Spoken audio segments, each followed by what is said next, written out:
ka thënë pejgamberi sallallahu alaihi wasallam,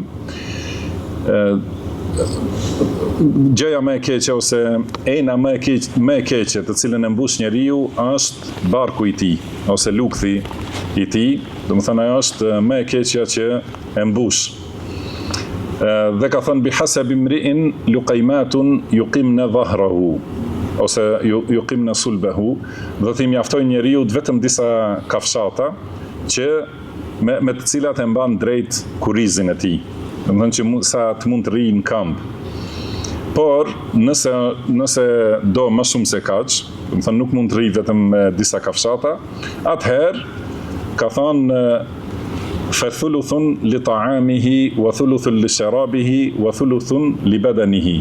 Domethënë atëherë le të haj aq sa mbushet 1/3 e lukthit me ushqim, 1/3 të jetë për pije dhe ujë dhe 1/3 për frymëmarrje ose që të ketë liri në trupin e tij.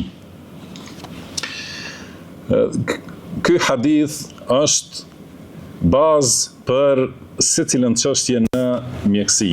Do thënë është fjalë e pejgamberit sallallahu alaihi wasallam dhe pejgamberi sallallahu alaihi wasallam nuk flet nga mendja e tij, por çdo gjë që ka folur është shpallje që i ka ardhur nga Allahu subhanahu wa ta'ala.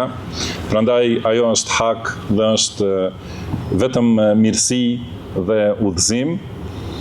Por edhe pas kësaj, gjithashtu ka shumë prej mjekëve, prej besimtarëve dhe mosbesimtarëve, që kanë thonë sikur ta zbatonin njerëzit këtë hadith. Ka mjek prej mosbesimtarëve, do të thonë që kanë studiuar këtë çështje, ka thënë sikur ta zbatonin njerëzit këtë hadith, nuk do të kish pasur nevojë për mjekësi, nuk do të kish pasur nevojë për doktora e kështu me radhë. Do të thonë që e përfshin të gjitha mirësitë për njeriu kur është shëndosh, po edhe kur smuret. Gjithashtu, ushqimi është diçka që shkakton smundje, do thotë përzierja e disa ushqimeve dhe mbushja e tepërt e barkut me ushqime dhe për disa përzierje, disa pije gjithashtu janë që sjellin smundje të ndryshme.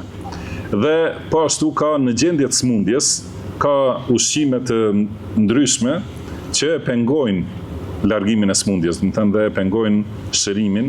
Prandaj me të vërtet, sikur ta kishin zbatuar njerëzit këtë hadith, do të kishte mjaftuar për çdo gjë.